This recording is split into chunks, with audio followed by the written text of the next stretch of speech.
Episode 5 కన్నీటి సంద్రం. పరిగెత్తుకుంటూ భావన దగ్గరకు వెళ్లి ఆమె భుజాలు పట్టుకుని కుదిపేసింది ఆద్య. ఏ ఎటు వెళ్ళవే? సడన్ గా మాయమైపోతావు మాయల మరాఠీలాగా. కుదురుగా కూర్చోలేవా అరిచింది భావన. హే నీకు సంగతి చెప్పనా, ఇప్పుడే రోహిత్ వచ్చాడు గుసగుసగా అంది ఆద్య. ఓ రియల్లీ? ఆయన ఇవాళ చెన్నై వెళ్తాను అన్నాడు కదా ఆశ్చర్యంగా అడిగింది భావన. ఏమో నాకేం తెలుసు, తనొచ్చాడు నాకు చాలు అంది ఆద్య. జేబులో చేతులు పెట్టుకుని స్టైల్ గా ఎంట్రీ ఇచ్చాడు రోహిత్. హే రోహిత్, రాను అన్నావు కదా మావా అంటూ రోహిత్ ఫ్రెండ్స్ అతన్ని రౌండప్ చేశారు. రోహిత్ చూపులు ఆద్యను వెతుకుతున్నాయి. భావనకి ఏదో చెప్పి ముసిముసిగా నవ్వుతున్న ఆద్యను చూడగానే రోహిత్ చూపులు నిలబడ్డాయి. అదే క్షణంలో ఆద్య చూపులు రోహిత్ ని తడిమాయి. ఫ్రెషర్స్ పార్టీని ఎలా మిస్ చేస్తాన్రా, అందుకే ఆ ప్రోగ్రామ్ కి డుమ్మా కొట్టాను నవ్వుతూ అన్నాడు Rohit. Okay enjoy the party అంటూ రోహిత్ చేతికి కూల్ డ్రింక్ ఇచ్చారు. అందరూ జోష్ఫుల్ గా ఎంజాయ్ చేసే టైంలో ఆ బ్యాచ్ వాళ్ళ అందరినీ యాడ్ చేస్తూ ఫస్ట్ ఇయర్ ఫన్ అని ఓ వాట్సాప్ గ్రూప్ క్రియేట్ అయింది. 5 నిమిషాల్లో ఎవరో ఆ గ్రూప్ లో కొన్ని ఫోటోలు షేర్ చేశారు. అందరూ ఫోన్స్ తీసి ఆశ్చర్యంగా గ్రూప్ చూస్తున్నారు. అందులో ఫ్రెష్ గా అప్లోడ్ చేయబడిన ఫోటోలు చూసి షాక్ అయ్యారు. రోహిత్ మీద ఆద్య పడుకున్న ఫోటో, ఇద్దరి పేదాలు కలిసిన ఫోటో, ఆద్య పాదం రోహిత్ పట్టుకున్న ఫోటో, ఆద్య అతని భుజం మీద తలవాల్చిన ఫోటోలు ఎవరో గ్రూప్ లో పెట్టారు. ఆల్మోస్ట్ ఆ పార్టీలో ఉన్న వాళ్ళందరి నంబర్లకి ఫోటోలు రీచ్ అయ్యాయి. చూసిన వాళ్ళందరి మైండ్ బ్లాక్ అయింది. చూడని వాళ్ళని పిలిచి మరీ ఆ ఫోటోలు చూపిస్తున్నారు. అందరూ ఆద్య వైపు అదోలా చూస్తున్నారు. లౌడ్ స్పీకర్ లో వినిపిస్తున్న మ్యూజిక్ కంటే లౌడ్ గా వాయిస్ కేకలు మొదలు పెట్టారు. ఫ్రెషెస్ డేలో ఫ్రెష్ కిస్, వావ్ నాకిప్పుడు ఇస్తావు ఛాన్స్ అంటూ జనం చాటు నుండి ఎవడో బెదం అరిచాడు. అందరూ విజిల్స్ వేస్తూ అంటూ అరిచారు. కాలేజ్ లో ఇలాంటి పనులు గర్ల్స్ ఒకరిద్దరు దొంగతున్నారు. వాట్సాప్ లో ఫోటోలు చూసిన ఆద్య షాక్ అయింది. బాయ్స్ అరుపులకి సిగ్గుతో చచ్చిపోయింది. ఫ్రెండ్స్ అందరి ముందు తలెత్తుకోలేక ఏడుస్తూ బయటకు పరిగెత్తింది. రోహిత్ కూడా వాట్సాప్ లో ఫోటోలు చూసి స్టన్ అయ్యాడు. కోపం సర్వమని ఎక్కింది. ఏడుస్తూ బయటకు పరిగెత్తిన ఆద్యను చూడగానే చాలా బాధేసింది. ఏ ఆద్య ఆగవే అంటూ ఆద్య వెనక్కి పరిగెత్తి ఆమెను పట్టుకుని బెంచ్ మీద కూర్చోబెట్టింది భావన. 2 మోకాళ్ల మీద తలవాల్చి ఏడుస్తుంది ఆద్య. ఆమె వీపు ఎగిరెగిరి పడుతుంది. ప్లీజ్ ఆద్య ఆ ఏడు పాపవే అంది భావన. ఏడవకుండా ఏం చేయమంటావు భావన? యాక్సిడెంటల్ గా జరిగిన ఇన్సిడెంట్స్ ని రకరకాల యాంగిల్స్ లో ఫోటోలు తీసి వాట్సాప్ లో షేర్ చేశారు. అందరూ నా గురించి బ్యాడ్ గా అనుకుంటారు. నా పరువు పోయింది. ఈ కాలేజ్ లో నేను ఎలా తిరగాలి అంది ఆద్య. ఆమె వేదన అర్థం చేసుకున్న భావన ఆద్య వీపు నిమిరింది. ఆయాసపడుతూ వచ్చాడు జశ్వంత్. అతని వెనక్కి వచ్చాడు రోహిత్. అలా ఏడుస్తూ వచ్చేస్తే ఎలా ఆద్య? నాకు చాలా భయం వేసింది కోపంగా అన్నాడు జశ్వంత్. ఆ ఫోటోలు చూసి ఏడుప్రక నవ్వొస్తుందా కోపంగా అంది భావన. అసలు ఆ ఫోటోలు ఎవరు తీశారు, ఎవరు షేర్ చేశారు డౌట్ గా అడిగాడు జశ్వంత్. ఆ గ్రూప్ కూడా ఇవాళే క్రియేట్ చేశారు. ఎవరో కావాలనే ఫోటోలు తీసి వాటిని షేర్ చేయడం కోసమే గ్రూప్ క్రియేట్ చేశారు. అడ్మిన్ ఎవరో చూస్తే విషయం తెలిసిపోతుంది కోపంగా అన్నాడు రోహిత్. జశ్వంత్ ఫోన్ చెక్ చేసి వంశీగాడు గ్రూప్ క్రియేట్ చేశాడు అన్నాడు. వాట్ అంటూ తన ఫోన్ తీసి చెక్ చేశాడు రోహిత్. ఆ వంశీగాడు కామ్ గా ఉంటాడు అనుకోవడం మన తప్పు. కాలేజ్ లో చేరాక డీసెంట్ గా ఉంటాడు అనుకున్నాను, కానీ మళ్ళీ మొదలెట్టాడు. వీడింత దరిద్రుడు అనుకోలేదు కోపంగా అన్నాడు జస్వంత్. ఆ వంశీగాడు ఒక స్ట్రాటజీ ప్రకారమే ఫోటోలు తీశాడు. డెఫినెట్ గా వాటిని మా డాడ్ కి షేర్ చేసుంటాడు అన్నాడు రోహిత్. డాడ్ అన్న మాట వినగానే ఉలిక్కి పడింది ఆద్య. అమ్మో మా నాన్న వరకు ఈ ఫోటోలు వెళ్తాయా, నాకు భయం వేస్తుంది అంది ఆద్య. ఎవడ వంశీగాడు ఫోటోలు తీసి పబ్లిక్ లో పెట్టాడు, చెప్పుతో కొట్టాలి వాణ్ణి అంది భావన. సరిగ్గా అదే సమయానికి రోహిత్ ఫోన్ రింగ్ అయింది. నేను చెప్పాను కదా ఫోటోలు మా పేరెంట్స్ కి పంపించుంటాడు అని. డాడ్ ఫోన్ చేస్తున్నారు అంటూ కాల్ లిఫ్ట్ చేశాడు రోహిత్. అవతలి వైపు నుంచి వాళ్ళ నాన్న ఏమంటున్నారో గాని రోహిత్ మాత్రం సైలెంట్ గా విని ఫోన్ కట్ చేశాడు. రే జస్వంత్, నేను అర్జెంట్ గా ఇంటికి వెళ్ళాలి. నువ్వు వెళ్ళని హాస్టల్లో డ్రాప్ చేసాయి. ఆద్య, నువ్వు ఏడిస్తే వీక్ అయిపోతావు. స్ట్రాంగ్ గా ఉండాలి. జరిగింది ఒక యాక్సిడెంట్ అని మనకు తెలుసు కదా. ఇంకా ఎవరిని నమ్మించాల్సిన పని లేదు. బీ బ్రేవ్ అన్నాడు రోహిత్. రే నాతో రా అని జస్వంత్ని తనతో తీసుకుని చకచక బైక్ పార్కింగ్ వైపు వెళ్ళాడు రోహిత్. పాపం ఆడపిల్లరా, ఆ వేస్ట్ ఫెలో చేసిన పనికి ఫ్రెషర్స్ డే రోజు ఏడుస్తూ కూర్చుంది.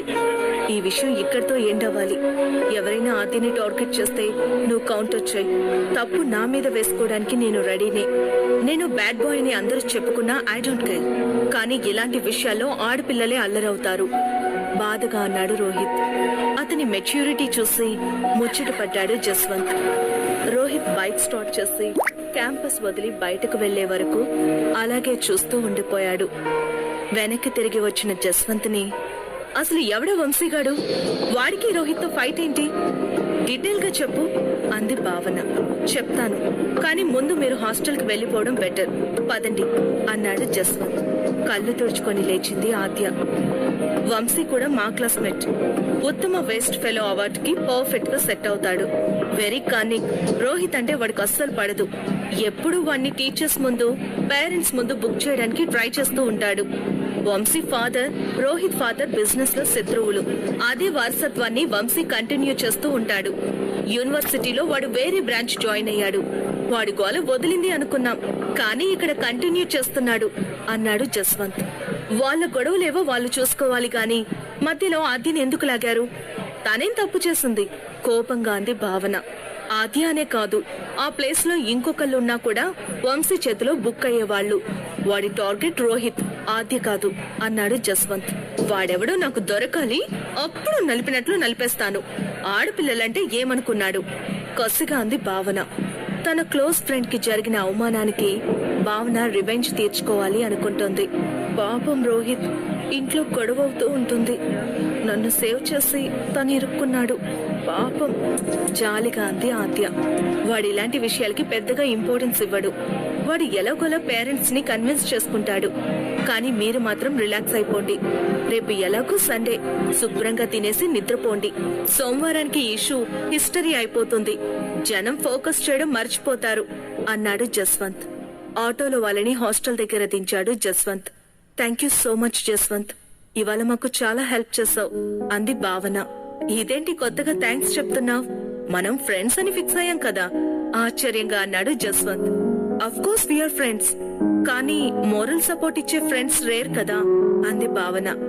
కళ్ళతోనే థ్యాంక్స్ చెప్పింది ఆద్య. వాళ్ళిద్దరూ హాస్టల్లోకి వెళ్లే వరకు చూసి రిటర్న్ అయ్యాడు జస్వంత్. ఆ రోజు రాత్రి ఆద్యకి నిద్ర పట్టలేదు. మంచం మీద ముడుచుకొని పడుకుంది.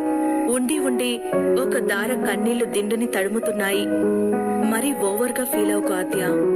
ఇదొక బ్యాడ్ ఎక్స్పీరియన్స్ లా తీసుకోవాలి. ఇంతటితో వదిలేయాలి ఓదార్పుగా అంది భావన. అది కాదే, బై మిస్టేక్ ఆ ఫోటోలు మా అమ్మకి నాన్నకి కాని వెళ్ళాయి అనుకో, నా పరిస్థితి ఏంటి? నన్ను ఇంకా నమ్ముతారా? నన్ను కాలేజ్ మానిపించి ఇంట్లో కూర్చోబెడతారు అంది ఆద్య. అదే ఆ నెగటివ్ థింకింగ్ మార్చుకోమని చెప్తున్నాను. ఏ విషయాన్నైనా ఎక్స్ట్రీమ్ లెవెల్లో ఆలోచించి మనసు పాడు చేసుకోకు. జనమేదో అనేసుకోవడానికి ఘోరం నేరము జరగలేదు, అదేమీ పాపము కాదు అంది భావన. చాలా విషయాల్లో క్లారిటీ మెయింటైన్ చేస్తుంది భావన. మన చేతుల్లో లేని దానికోసం ఆలోచించడం వేస్ట్ అని ఆమె నమ్మకం. ఏవో పిచ్చి పిచ్చి కలలతో ఉలికిపాటు నిద్రతో ఆ రాత్రి గడిపింది ఆద్య. నెక్స్ట్ డే ఆదివారం కాబట్టి 10 గంటల వరకు ముసుగు తీయలేదు భావన. ఆద్యకి కొంచెం పెయిన్ తగ్గిన ఫీలింగ్ వచ్చింది. రాత్రి భయపెట్టినట్లు ఈ పూట ఆ ఫోటోలు భయపెట్టలేదు. ఏం జరుగుతుందో చూద్దామని తెగువ వచ్చింది. Good morning Angel. ఏంటి ఎర్లీగా లేచి తెగ చదివేస్తున్నావు? కొత్త నవలా అంటూ నిద్ర లేచింది భావన. నవల్ కాదు, క్లాస్ బుక్ అంది ఆద్య. ఓ, ఈ ఉదయం నీకు జ్ఞానోదయం అయిందా? వెరీ గుడ్ అల్లరిగా అంది భావన. ఐఎమ్ సారీ భావన, నిన్ను కూడా డిస్టర్బ్ చేశాను. ఫ్రెషర్స్ డే పార్టీ కోసం నువ్వు జస్వంత్ చాలా ప్లాన్ చేసుకున్నారు. మీకు ఫన్ లేకుండా చేశాను. ఐఎమ్ రియల్లీ సారీ అంది ఆద్య. ఇప్పుడు హిమాలయాలకు వెళ్ళిపోతావా? కాషాయం తెప్పించిన కమండలం ఉందా లేక ఉదక మండలంలో కొనుక్కుంటావా అడిగింది భావన. పక్కుమని నవ్వేసింది ఆద్య. అలా నవ్వుతూ ఉండవే చాలు, అన్నీ సెట్ అయిపోతాయి అంది భావన. ఇద్దరూ ఫ్రెష్ అయ్యి బ్రేక్ఫాస్ట్ తినేసి రూమ్ ని సర్దుకుంటున్నారు. ఆద్య సెల్ రింగ్ అయింది. అనోన్ నంబర్ నుంచి కాల్. ఆద్యకి చాలా భయమేసింది. లిఫ్ట్ చేయడానికి ధైర్యం సరిపోలేదు. తీస్తే ఏం వినాల్సి వస్తుందో, తీయకపోతే ఏమవుతుందో అనే భయం ఆమెను కుదిపేసింది. ఒక్క క్షణం దేవుణ్ణి ప్రార్థించి ఫోన్ లిఫ్ట్ చేసి హలో అంది. హలో, నేను ఆద్యతో మాట్లాడాలి. అటువైపు నుంచి కమాండింగ్ గా వినిపించింది ఓ లేడీ వాయిస్. ఆద్య కాళ్ళు వణికాయి. నేనే ఆద్యని, చెప్పండి అంది. అవతలి వైపు నుంచి ఆమె చెప్పిన మాటలకి ఆద్య మొహం రక్తం లేనట్లు పాలిపోయింది. భయంతో ముడుచుకుపోయింది. ఏ ఆద్య, ఏమైంది? ఫోన్ చేసింది ఎవరు అని భుజాలు పట్టుకుని భావన కుదిపేసింది. అప్పటికే ఆద్య గొంతు తడి ఆరిపోయింది. రోహిత్ వాళ్ళ అమ్మ కాల్ చేసింది తడబడుతూ అంది ఆద్య. వాట్? రోహిత్ మదర్ కాల్ చేయడం ఏంటే? ఆవిడికి నీతో ఏం పని? అయోమయంగా అడిగింది భావన. ఏమో, నాకేం తెలుసు. నాతో మాట్లాడాలంట, కలవమంటుంది. మాట పెగల్ట్లేదు ఆద్యాకి. కళ్ళల్లో మళ్లీ గంగ పొంగుతాను అంటోంది. ఏయ్, మళ్ళీ ట్యాప్ ఓపెన్ చేయకు, ముందు వాటర్ తాగు అంటూ ఆద్యకి వాటర్ బాటిల్ అందించింది భావన. గటగట మంచినీళ్లు తాగేసింది. ఎండిన గొంతు తడిసింది. కాని గుండెకి ధైర్యం మాత్రం రాలేదు. ఫోన్ తీసి జస్వంత్ కి కాల్ చేసింది భావన. Hi, good morning. ఎలా ఉంది ఆద్య? పలకరించాడు జస్వంత్. నీతో మాట్లాడాలి, చాలా అర్జెంట్. ఒకసారి రావా ప్లీజ్ రిక్వెస్ట్ చేసింది భావన. ఏదైనా సీరియసా అన్నాడు జస్వంత్.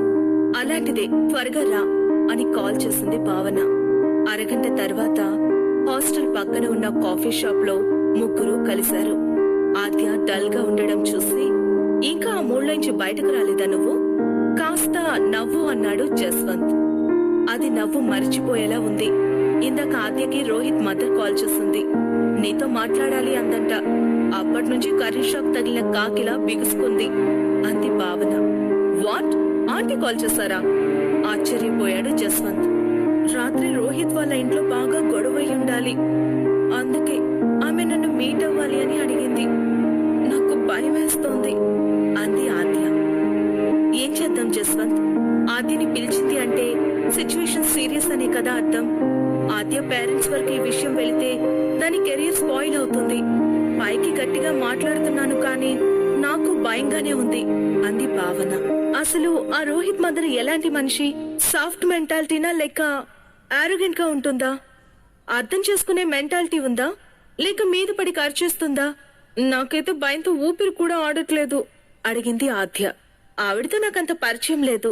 స్కూల్ ఫంక్షన్స్ లో, ఇంట్లో ఏదైనా పార్టీ అరేంజ్ చేసినప్పుడు మీట్ అయ్యానంతే.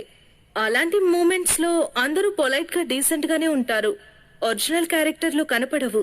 కాకపోతే ఆమెకు రోహిత్ అంటే చాలా ఇష్టం. కొడుకు కోసం ఏమైనా చేస్తుంది.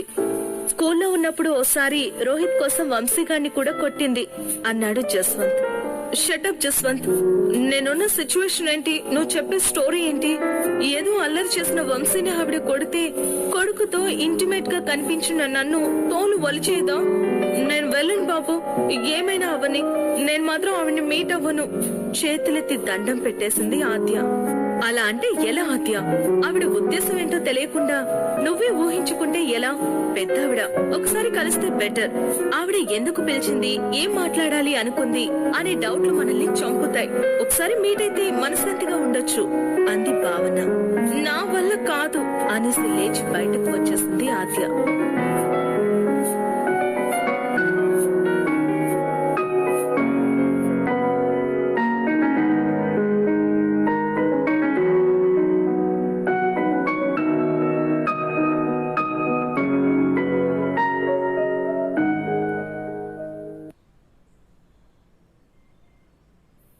ఎపిసోడ్